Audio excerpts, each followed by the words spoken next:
Bienvenue dans ce deuxième épisode de 24 heures avec une femme inspirante. Aujourd'hui, je suis avec Victoria et je passe le week-end chez elle à la campagne et je me suis dit que c'était une très belle occasion de vous embarquer avec nous le temps d'une journée et de vous présenter Victoria. À 22 ans, elle a déjà lancé son propre podcast, elle est pleine d'audace, elle ose, elle n'hésite pas et c'est pour ça que j'ai très envie de vous la présenter aujourd'hui pendant ces 24 heures. Allez, on va la rejoindre ensemble. Coucou! Est-ce que t'es prête à passer ces 24 heures ensemble? Oui, on va commencer par des pancakes parce que le dimanche j'aime bien faire des pancakes, on a le temps. Bienvenue dans le poulailler. Voilà, pieds nus, voilà, À la on est route. en contact de la nature là. Alors sur votre droite, vous avez le jardin. Là ce sont des fèves, là-bas ce sont des oignons, là on a planté des poireaux, là il y a des tomates, il y a des fraises ici, et on va replanter plein de trucs là parce que c'est la saison pour planter et semer donc... Les copines! Là on va les s'infiltrer dans leur maison. Allez, sortez là. Allez hop.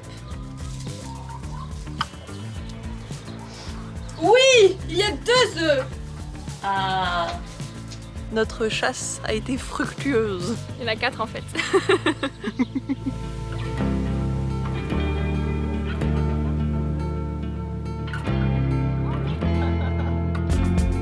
Je m'appelle Victoria, j'ai 22 ans. Je suis la créatrice du podcast Nouvel Oeil, avec lequel chaque semaine j'interviewe une personne inspirante sur son parcours de vie pour apporter des prises de recul aux jeunes d'aujourd'hui, à cet âge où on se cherche un petit peu, on sait pas trop qui on est, on sait pas trop ce qu'on veut faire, on n'a pas confiance en nous. Et donc je vais à la recherche de petites pépites comme ça à droite à gauche pour inspirer les jeunes. Aujourd'hui, on passe la journée ensemble Oui. et on est dimanche. Et j'aimerais bien que tu nous expliques qu'est-ce que tu fais d'habitude le dimanche. Le dimanche, c'est vraiment la journée où j'essaie de me lâcher la grappe. Vraiment, parce que la semaine, elle est toujours très rythmée avec je me lève à telle heure, le soir je fais ça, etc. Pour pouvoir tout faire rentrer dans la semaine, parce que c'est... Enfin, on en reparlera après, mais c'est assez intense de faire et les cours, et le stage, et le mémoire, et le livre, et le podcast. Enfin, il y a toujours plein de trucs, et si je suis pas ordonnée, organisée, c'est compliqué de tout concilier. Et du coup, le dimanche, c'est vraiment la journée où je me dis, tu te fais pas de to-do list, tu te lâches la grappe et tu vis à l'instant présent en fait. J'essaie de perdre un petit peu la notion du temps, de pas regarder l'heure, de me laisser un petit peu porter par la journée. Et donc là on est dimanche, j'ai pas allumé mon téléphone depuis ce matin et c'est quelque chose que j'essaie de faire au maximum, de vraiment passer mon dimanche sans écran en fait. Donc j'éteins mon téléphone le samedi soir et je le rallume le lundi matin et ça me permet d'avoir vraiment une journée off, de pas de réseaux sociaux, aucune sollicitation, rien. Et c'est un vrai exercice et je te le disais tout à l'heure, tu vois, j'avais un petit moment, tiens, j'ai eu le réflexe d'aller regarder mon téléphone et ça m'a fait tilt, ah bah non, on est dimanche, tu vas pas regarder. Et donc j'essaie vraiment de prendre du recul par rapport à tout ça le dimanche et de prendre du temps pour ce pourquoi je ne prends pas le temps la semaine Oui, d'accord. ou pas assez de temps. Donc j'adore lire et le dimanche c'est un petit peu mon moment lecture. J'adore passer des après-midi dans la forêt avec un bon livre et juste me poser comme ça, m'allonger dans l'herbe ou dans les feuilles, au-dessus des arbres, écouter le chant des oiseaux et lire un bon livre et c'est juste hyper ressourçant. J'ai mon petit moment footing le matin et puis après je me laisse un petit peu porter par ce que j'ai envie de faire. J'aime bien ranger aussi, préparer ma semaine, donc le dimanche soir on va le faire aussi après. J'aime bien tout organiser, me fixer des objectifs. Donc pour Nouvel Oeil, qu'est-ce que j'ai envie de faire cette semaine, quelles habitudes j'ai envie de mettre en place pour cette semaine, qu'est-ce que j'ai envie d'essayer, etc. Ouais, c'est vraiment une journée où en fait je me ressource, où je me dis tu fais ce que tu as envie de faire. Tu vois, je peux peindre aussi parfois. Oui, j'ai vu un petit peu, ouais. Et on se rend compte que quand on n'a pas le téléphone, on a beaucoup plus de temps, vraiment. Parce que là, typiquement tout à l'heure, le moment où j'avais un petit créneau, je me suis dit tiens, je vais pouvoir regarder mon téléphone. J'aurais regardé une notif, en fait cette notif, elle m'aurait amené là, puis là, j'aurais perdu une demi-heure. Une demi-heure cumulée partout dans ta journée, ça fait vite 2 ou 3 heures en fait, que tu prends pas pour faire autre chose.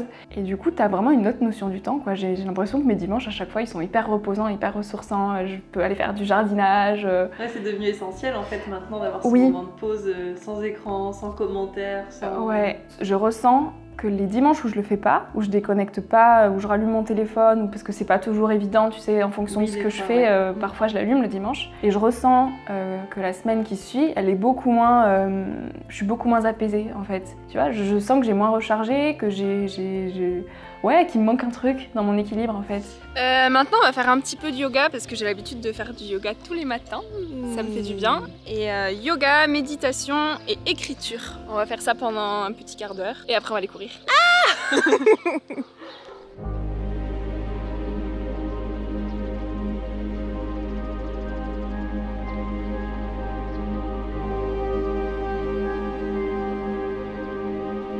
Je suis une pile électrique, du coup je peux très vite m'éparpiller partout, il y a tout le temps dans le jus et j'ai du mal à me poser. Et le yoga, ça m'aide à me dire waouh, là tu respires, tu te poses 2 minutes, tu te calmes et en fait, quand je fais du yoga, après la journée, je suis beaucoup plus posée et beaucoup plus présente dans tout ce que je fais et je prends les choses une après les autres et tu vois, je me dis ok, ça je le fais, je suis présente dans ce que je fais. C'est être dans le moment présent, c'est se poser, c'est se reconnecter à soi, c'est s'accepter, c'est respirer, c'est tout un environnement qui m'aide la journée à mieux appréhender tout ce que je vis. J'ai passé une année d'échange universitaire à Shanghai, il y a 2 ans. Qui dit Shanghai dit grande ville, qui dit grande ville dit métro, donc beaucoup de temps à attendre. Mon moyen d'occuper ces moments d'attente, c'était d'écouter des podcasts. Au début, j'avais du mal à accrocher avec les podcasts. En fait, je pense que j'avais pas trouvé le podcast qui me plaisait vraiment. J'avais une amie qui me disait « mais il faut que tu écoutes des podcasts, c'est génial, ça va te plaire, etc. » Mais j'avais du mal à accrocher. Comme elle me connaît bien, elle arrivait à trouver des épisodes qui me parlaient énormément. Et donc de fil en aiguille, d'épisode en épisode, j'étais là « mais c'est génial, ce truc c'est trop bien ». Et mes trajets de métro en Chine, c'est devenu mon moment podcast. Et un jour, je me suis dit, mais attends, ces gens qui font des podcasts, ça veut dire qu'ils ont la chance de pouvoir rencontrer qui ils veulent, quand ils veulent, et de poser toutes les questions qu'ils veulent. Et j'étais là, mais c'est génial, c'est trop bien. Et je me suis dit, moi aussi, j'ai envie de faire ça. Et en fait, parallèlement à ça, je me suis dit, c'est bête, parce que quand on a 20 ans, qu'on est jeune, on a tendance quand même à rester entre jeunes. Donc on a quelques discussions avec nos grands-parents quand on a la chance de les avoir, avec nos parents parfois. Mais finalement, on va très peu échanger avec les autres générations,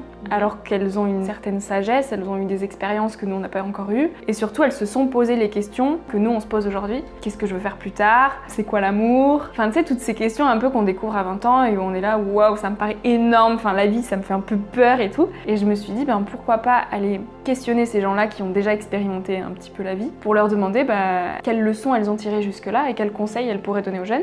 Et donc je réfléchissais un peu à ça cogitait, mais j'avais d'autres projets et du coup je me disais bon, je le ferai plus tard et tout, voilà. Le fameux, ouais. Le fameux je le ferai plus tard, quoi. Et puis même autour de moi, j'en parlais à mes amis, je leur disais j'aimerais trop lancer mon podcast et tout, puis ils savent que je suis un peu une pile, quoi. Ils me disaient non mais calme-toi, tu fais déjà 1000 trucs, enfin après t'as jamais de temps, on peut jamais faire de soirée, t'es jamais là et tout. T'inquiète, t'as le temps pour le faire. On va toujours dire que j'ai le temps, et puis finalement dans 5 ans je serai lancée dans autre chose et je trouverai aussi encore le moyen de dire que j'ai pas le temps et que je le ferai plus tard. Et en fait ça s'est fait sur un coup de tête, un jour où j'étais allée au festival Climax à Bordeaux, c'est un festival autour du climat, et il y avait Pablo Servigne qui était à 3 mètres de moi, on va pas dire le créateur, mais celui qui a imaginé la collapsologie, donc l'effondrement du vivant. Et il a écrit plein de textes, il a fait plein de conférences à ce sujet-là. Et je l'ai beaucoup lu parce que moi c'est un sujet qui me passionne et qui m'inquiète aussi beaucoup, l'avenir de la planète, etc. Et donc il s'est retrouvé là à côté de moi, je me suis dit mais en fait, pourquoi je vais pas lui demander une interview, quoi. Et je me suis pas posé plus de questions que ça, j'y suis allée spontanément, blam, je suis allée le voir. Je me suis moi-même pitché mon projet en même temps que je lui ai présenté. Ton podcast n'était pas encore lancé à ce moment-là, hein? Ouais. Pas du tout. Et je me suis dit, voilà, je lui ai dit comme ça, écoute, j'aimerais bien questionner des personnes comme toi pour apporter des prises de recul aux jeunes sur la vie, sur toi, ce que tu fais, la vision que tu as de la planète, de l'avenir, du futur, etc. Et il était emballé, je voyais qu'il était oui, pourquoi pas, etc. Et puis je lui ai dit, écoute, on n'a qu'à se fixer un moment. Et puis il me dit, oui, écoute, tu m'envoies un mail à cette adresse et tout, machin. Et je lui ai dit, pourquoi on prendrait pas une date maintenant? Parce qu'en fait, je savais qu'il était surbooké et que le mail, il allait passer parmi plein d'autres après, quoi. Ouais. Donc en fait, je l'ai vraiment poussé à sortir son agenda. On a tous les deux sorti nos agendas et on a fixé un rendez-vous. Et donc 1 mois après, j'avais l'interview à Paris et c'est là que j'ai réalisé, je me suis dit mais qu'est-ce que t'as fait? Enfin, ça veut dire que maintenant, il faut que t'apprennes à comment faire un podcast. Et en fait, j'ai vraiment pris le projet à l'envers. Tu sais, souvent quand on lance un projet, on le mûrit 2 mois avant. T'es là, ok, alors étape 1, étape 2, étape 3, alors je fasse ça. Et en fait, moi, j'y suis allée direct. J'ai plongé dedans et après je me suis dit mais là, il faut que j'achète du matériel, il faut que que j'apprenne à comment on fait un podcast, où est-ce qu'on héberge le podcast, comment on fait une interview, comment on fait le montage et tout. Et je me suis dit mais qu'est-ce que t'as fait? Puis après je me suis dit bon, de toute façon c'est fait. Et ma première interview, j'avais adoré. Je suis repartie, j'avais des étoiles dans les yeux, j'étais là mais c'est génial, je veux faire ça toute ma vie, quoi, vraiment. Et donc j'ai enchaîné par une deuxième, une troisième. Au début les montages ils étaient minables, la qualité du son était minable, j'avais juste un petit enregistreur, enfin vraiment le b.a.-ba, quoi. Et j'ai appris au fur et à mesure sur le tas, etc. Et jusqu'au jour où je me suis dit mais mets-y-toi à fond, ça te passionne, genre c'est ça, quoi. Vas-y, écoute-le et continue et puis mets-toi 1 par semaine et puis fonce, quoi. Et depuis voilà, c'est devenu Nouvel Oeil.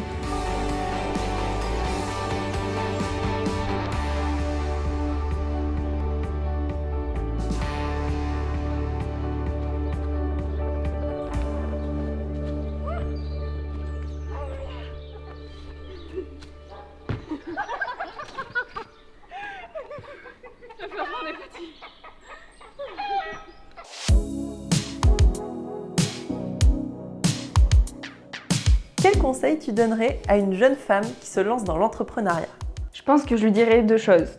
La première, c'est n'aie pas peur de l'inconnu, parce que souvent quand on entreprend dans l'entrepreneuriat, tu te dis mais ça veut dire qu'il faut que je me projette à dans 1 an, à dans 2 ans, à dans 3 ans, et il faut que ça soit comme ça soit comme ça. Et t'essaies vachement de tout contrôler en fait. Et ça nous fait peur, donne des blocages, et donc souvent on fait pas, parce que ça nous paraît être une montagne. Moi typiquement, si je m'étais dit waouh, ça veut dire qu'il faut que t'aies ça pour lancer ton podcast, si tu veux que ton podcast marche, il faut que tu mettes ça en place, en fait je me serais fait hyper peur et je l'aurais pas fait. Du coup je pense que c'est bien de se renseigner, de pas non plus y aller la fleur au fusil, mais aussi d'oser y aller sans avoir peur et de se dire de toute façon je vais ajuster mon projet petit à petit. C'est que tu vas faire un premier pas où déjà tu verras un peu plus clair, tu verras pas encore complètement parfaitement clair, mais ça va te dessiner petit à petit. Et la deuxième chose, c'est pas faire attention au regard des autres. Si je fais ça comme ça, machin va penser ça, et du coup je vais être vue comme ça, on va me dire ça, et je le fais pas.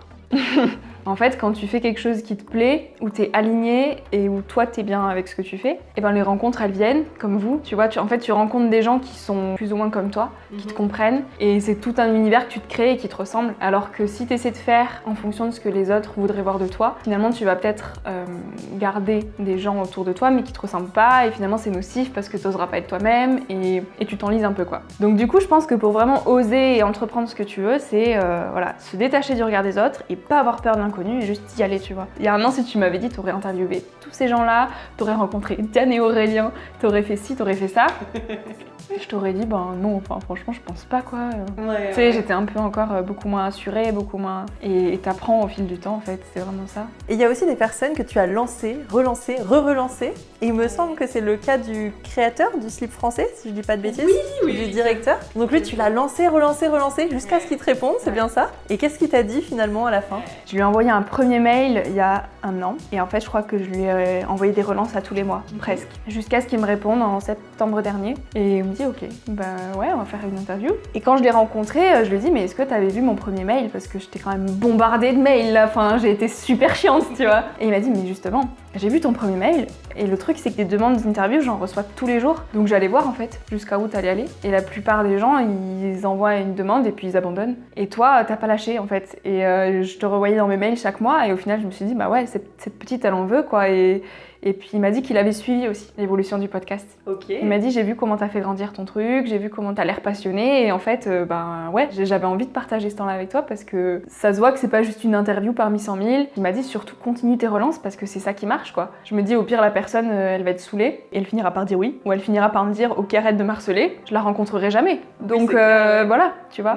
Donc non, j'y vais, ouais, je fonce sur les relances, et puis je pense que ça paye aussi, ouais. Et il a dit quelque chose, une phrase qui m'a beaucoup parlé, c'est prends tes passions et fais en sorte de te créer un métier autour de ces passions. C'était quelque chose comme ça. C'était compose avec ce qui te plaît et cherche à comment gagner ta vie autour de ça. Fais de tes passions ton quotidien en fait. Et c'est vraiment ça, tu vois, moi j'adore échanger avec les gens, je suis hyper curieuse de plein de sujets, d'aller à la rencontre du monde, etc. Et en fait, tout ça accumulé, tu vois, ça peut potentiellement me faire gagner de l'argent à droite à gauche. Et à la fois ça fait super peur parce que tu te dis mais... c'est pas sûr du tout en fait, c'est pas comme si je prenais un CDI où je sais que voilà, je suis embauchée pendant au moins 10 ans, je peux emprunter, j'ai un crédit et tout est stable. Là en fait j'avance vraiment dans le brouillard, mais en même temps je suis hyper passionnée par ce que je fais et je me dis les opportunités elles vont arriver. Ce que tu fais avec Aurélien c'est ça, tu vois, c'est t'as quelque chose qui te plaît, tu composes avec et de fil en aiguille ça te fait vivre quoi. Et je pense que tout le monde en devrait faire ça parce qu'on a tous une chose, un truc pour lequel on est doué. Je pense que si tous on creusait ce petit truc qui nous fait vibrer, ce pourquoi on est bon, et qu'on essayait de faire un métier autour de ça, ça ferait une société juste incroyable parce que tout le monde serait heureux de faire ce qu'il fait, donc moins névrosé, donc moins de magasins le week-end, donc moins de pollution. Puis même la société serait plus vivante et plus douce et plus harmonieuse parce que chacun apporterait vraiment sa pierre à l'édifice en étant bon dans ce qu'il fait, tu vois. Ouais, chacun a sa place, ouais. Alors que là on prend un peu souvent des métiers par défaut, il faut trouver un métier, voilà, faut qu'à 30 ans j'ai mon crédit sur le dos, donc on va faire de la finance comme ça, c'est bien sûr, j'aurai mon costard cravate et puis je pourrais dire dans les repas de famille que j'ai réussi ma vie, tu vois. Mais au final on s'ennuie et puis à 40 ans on fait des burn-out et on est là mais mince, quand j'étais petit c'est vrai que j'aimais bien dessiner, faudrait que j'aille creuser ça, et tu vois.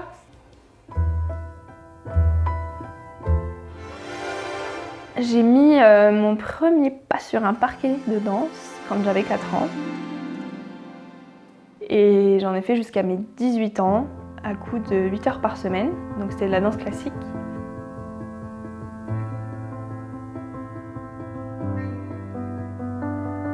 tout un univers qui est hyper élévateur. Et moi, je me retrouvais beaucoup dans la danse classique, j'adorais ça.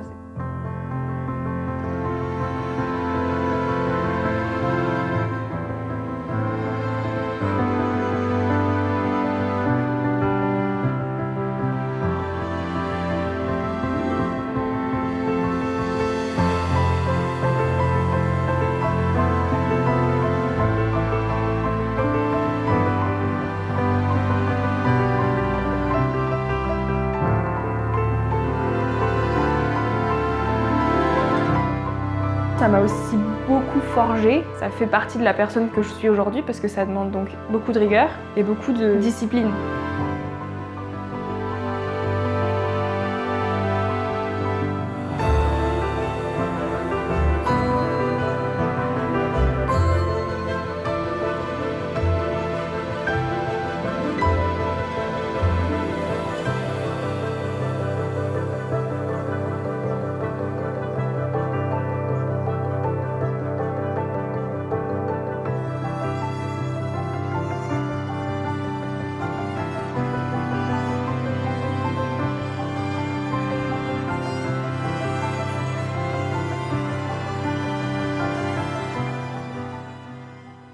On peut vraiment être motivé à faire ce qu'on fait quand intrinsèquement on sait que c'est fait pour nous. Tu vois, moi je sais que ce que je fais ça m'anime et quand j'ai des petites baisses de motivation, je repense aux bons moments, aux belles interviews que j'ai pu faire et à ce que j'ai ressenti pendant ces interviews-là. Et je me dis, mais perds pas ta motivation, c'était ça, c'était là, c'est juste que c'est normal d'avoir des hauts et des bas. J'essaie de prendre du recul en fait, de dézoomer et de me dire, là, ça, ce moment-là, il est insignifiant en fait par rapport à tout ce que t'as réalisé jusque-là et tout ce qui t'attend encore, tu vois. Et j'essaie aussi de me faire une petite liste de mes rêves, tu vois, des rêves des invités, des rêves de où je me verrai aussi plus tard, etc. Et ça te permet de vraiment te rester boosté, quoi, tu vois, t'es là. Ce que j'aime bien faire aussi, c'est à chaque fin de mois, lister tout ce que j'ai accompli dans le mois. De me dire, j'ai rencontré telle personne, j'ai fait tel podcast, j'ai réalisé tel truc, et c'est hyper satisfaisant. Tu te dis, mais en fait, j'ai fait plein de trucs dans mon mois, et même s'il y a des moments où j'étais un peu moins bien, je me sentais un peu plus down, et ben finalement, à la fin du mois, tu vois, mon mois était super riche, quoi. Et ça te permet vraiment de te dire, j'ai des moments de moins bien, mais en fait, dans l'ensemble, on est tous un peu comme ça, avec des hauts et des bas. Et l'organisation, ça m'aide beaucoup à rester motivée aussi, parce que tu vois plus clair dans tes objectifs. Là, à la fin de ma semaine, il faudrait que j'essaie d'avoir fait tout ça. Tu découpes par journée, et ça te motive, tu vois. Bon, faut pas non plus faire des listes trop longues, parce que du coup, ça te décourage. T'arrives pas à être fier de toi, parce que tu te dis, j'avance pas et tout, je traîne. Donc avoir des objectifs qui soient atteignables, et après tu coches, et c'est hyper motivant, quoi. Tu te dis, bah là, je fais ça, et puis après, je peux aller courir, je peux aller faire ci, je peux aller faire ça. D'où cet équilibre, c'est hyper important aussi. De garder mes dimanches off, de garder le soir tranquille, etc. Parce que si on est tout le temps dans le jus et qu'on avance sans savoir trop où on va, qu'on n'a pas d'objectif, ça c'est hyper démotivant parce que t'avances sans savoir où tu vas, tu prends jamais de réel temps pour toi et finalement t'es là, il faut que je travaille, mais tu sais pas, enfin voilà. Alors que quand ta journée est bien rythmée, bah, ça te permet vraiment d'avancer pas à pas et de rester toujours à fond, quoi. Quelle est la chose que tu as réalisée et dont tu es la plus fière, dans tous les domaines confondus? Peut-être que c'est le podcast, peut-être que c'est autre chose. T'as le droit de dire deux choses si tu veux.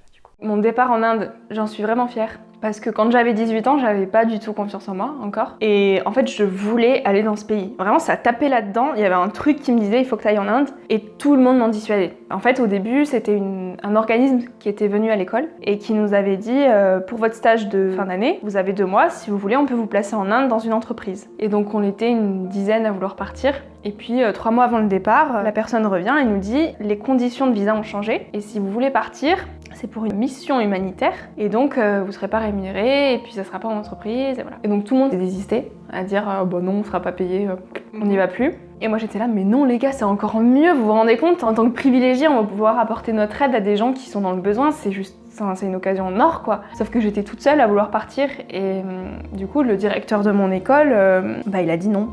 Je vais pas t'envoyer là-bas, je connais pas l'association, t'es toute seule, t'es jeune, c'est un des pays les plus pauvres au monde. Franchement, non. Et mes parents, pareil, quoi, ils étaient là, Victoria, puis en plus, t'es une femme, l'Inde, ça craint pour les femmes. Donc tout le monde m'en dissuadait, et moi, plus on me dissuadait, plus j'étais là, mais j'ai encore plus envie d'y aller, vous savez quoi, tu vois. Du coup, le soir, j'étais allée faire une petite liste, encore ces fameuses listes, d'arguments pour dire, ok, je veux aller en Inde pour ça, je suis capable d'y aller pour ça. Et le lendemain, je suis allée voir mon directeur d'école, je lui ai dit, voilà, je suis prête à partir en Inde pour ces raisons-là. Et puis il m'a dit bon ok. Bon après j'étais major de promotion donc il me faisait confiance, il m'a dit bon je le fais parce que voilà j'ai confiance en toi, et je pense que t'en es capable donc voilà. J'aurais pu écouter ce que les gens me disaient, à me dire bah non c'est vrai que t'es trop jeune, c'est un pays dangereux, ça va être hyper dur mentalement, t'es pas encore prête à ça, t'y vas pas. Et je me suis écoutée, j'ai eu confiance en moi, je me suis dit tu y vas. Et j'en suis super fière parce que c'est vraiment l'expérience qui a changé ma vie tu vois. Quand je suis rentrée de ce voyage, je me suis retrouvée un peu incomprise auprès des jeunes de ma génération. Je me suis retrouvée dans l'amphi avec les mêmes personnes, les mêmes têtes et l'impression que rien n'avait changé autour de moi. Ouais. Alors qu'en 2 mois, j'avais l'impression d'avoir vraiment vécu 4 ans quoi. Sans rigoler, c'était un peu déboussolant. Et je me suis dit, mais tout ce que je faisais avant, je remettais tout en question en fait. Et il y avait plein de petits paradoxes du quotidien qui me sautaient aux yeux que je voyais pas avant, comme aller faire les boutiques, acheter des choses dont j'ai pas spécialement besoin, mais les acheter parce que ça fait beau. Et ça, je le faisais avant et j'y prenais plaisir à le faire. Et en fait, là, j'étais là, mais pourquoi je fais ça, tu vois? Et chaque petit acte, je les remettais en question. Et j'ai commencé à écrire pour moi, du coup, pour mettre des mots sur ce que je pensais, me dire, mais ça, pourquoi je le vois comme ça? Pourquoi on doit faire ça comme ça? On nous dit qu'il faut faire ça, mais... Et en fait, c'était comme un petit guide de choses que j'aurais aimé savoir plus tôt. Et de fil en aiguille, ça en a fait un livre et je me suis dit mais pourquoi pas le partager? Parce que c'est des prises de recul, des prises de conscience que j'ai eues quand même assez jeune et que j'ai eu la chance d'avoir jeune, parce que je pense que c'est une chance même si c'était pas tout le temps facile. Ce voyage en Inde, ces rencontres que j'ai pu faire, etc. c'est une vraie richesse et si je peux la partager pour les jeunes, c'est juste dingue. Et du coup, bah voilà. J'ai écrit un livre. Il y avait toujours cette question de légitimité parce que je me disais mais à 20 ans, écrire un livre, enfin t'es qui pour écrire un livre à 20 ans? Et après je me suis dit mais en quoi je devrais attendre 40 ans pour me sentir légitime? C'est juste que là ce que j'écris aujourd'hui, peut-être que je le penserai plus dans 20 ans et j'aurai des réflexions différentes mais ça veut pas dire qu'elles sont moins justes, c'est juste que c'est un autre point de vue. Et justement c'est trop chouette d'écrire en tant que personne de 20 ans pour ceux qui ont 20 ans. Tu vois, je trouve que ça a jamais été fait vraiment en fait et du coup c'est intéressant. C'est vrai, et au final on se rend compte qu'il y a plein de choses qu'on se dit je peux pas parce que je suis trop jeune, parce que c'est trop tôt. Ensuite on est trop occupé et après on dit qu'on est trop vieux. Donc au final, si tu prends pas le moment dès qu'il est là et dès que tu sens que c'est le moment, ça ne se passe jamais. Donc on se met tout le temps des barrières en fonction de ce qui devrait être fait. On nous dit à tel âge tu devrais avoir fait ça et tu devrais pas faire ça avant tel âge parce que tu seras pas assez mature, parce que si, parce que ça. Et du coup on attend, sauf que à force d'attendre on fait rien. Et puis parfois on arrive à 60 ans et on est là. Enfin j'ai pas encore eu 60 ans donc je peux pas trop voilà, mais de ce que je vois, il y en a ils arrivent à 40 ans, 50 ans, 60 ans et ils sont là mais en fait j'aurais dû faire ça plus tôt. Pourquoi j'ai attendu? Donc autant faire quoi. Si c'est le moment, c'est le moment. Voilà.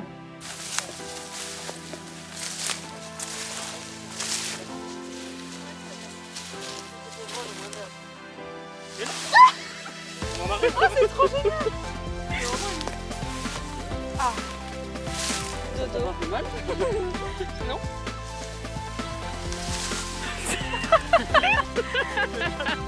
C'est déjà la fin de cette vidéo. Mais Victoria, j'aimerais que tu nous transmettes un dernier message aux femmes qui nous regardent. Qu'est-ce que tu aurais envie de leur dire? Assumez-vous, vivez vos rêves et savourez la vie comme il se doit et faites des choses folles. Ça sera le mot de la fin pour cette vidéo. N'hésitez pas à échanger dans les commentaires, à partager cette vidéo, à vous inspirer pour vous sentir vous aussi libre de faire ce que vous voulez, de vivre votre vie comme il vous plaira. La vie est trop belle. I was always out to win. I tried everything.